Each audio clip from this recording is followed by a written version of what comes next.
സർക്കാരിന്റെ വാർഷികാഘോഷ ധൂർത്ത് തുടരുന്നു.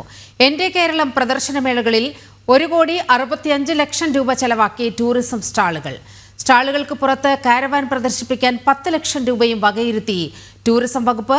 പരസ്യങ്ങൾക്കും പരിപാടികൾക്കുമായി 25 കോടി അനുവദിച്ചത് നേരത്തെ ജനം TV റിപ്പോർട്ട് ചെയ്തിരുന്നു. വിവിധ വകുപ്പുകളിലെ ദൈനംദിന പ്രവർത്തനങ്ങൾക്ക് പോലും പണം അനുവദിക്കുന്നതിന് സംസ്ഥാനത്ത് നിലനിൽക്കുന്നത് കടുത്ത നിയന്ത്രണങ്ങൾ. 5-6 തവണ കത്തയച്ചാലും സംസ്ഥാനത്തെ ധനപ്രതിസന്ധി ചൂണ്ടിക്കാട്ടി ഫയൽ മടക്കുന്നതും പതിവ്. എന്നാൽ പിണറായി വിജയൻ സർക്കാരിന്റെ 4ാം വാർഷികാഘോഷ ധൂർത്തിന് പണം അനുവദിക്കാൻ മാത്രം മടി ഏതുമില്ല.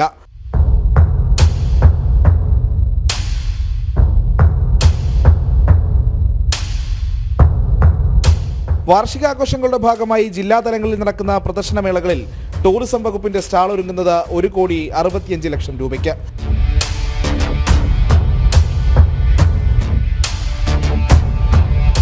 സ്റ്റാളുകൾക്ക് പുറത്ത് കാരവാൻ ടൂറിസത്തിന്റെ ഭാഗമെന്ന പേരിൽ കാരവാനുകൾ പ്രദർശിപ്പിക്കുന്നതിനും 10 ലക്ഷം രൂപ അനുവദിച്ചു. വാർഷികാഘോഷങ്ങളുടെ ഭാഗമായുള്ള ധൂർത്തുകൾക്ക് പണം അനുവദിക്കുന്നതിലും സർക്കാരിന് അസാമാന്യമായ വേഗമുണ്ട്. 9-10 തീയതികളിൽ നൽകിയ പ്രപ്പോസലുകൾക്ക് പരമാവധി 6 ദിവസത്തിനുള്ളിലാണ് സർക്കാർ അനുമതി നൽകിയത്. എന്റെ കേരളത്തിന്റെ പരസ്യങ്ങൾക്കും പരിപാടികൾക്കുമായി 25 കോടി അനുവദിച്ചത് നേരത്തെ ജനം TV പുറത്തുവിട്ടിരുന്നു. പ്രജിത് മോഹനൻ, ജനം, തിരുവനന്തപുരം.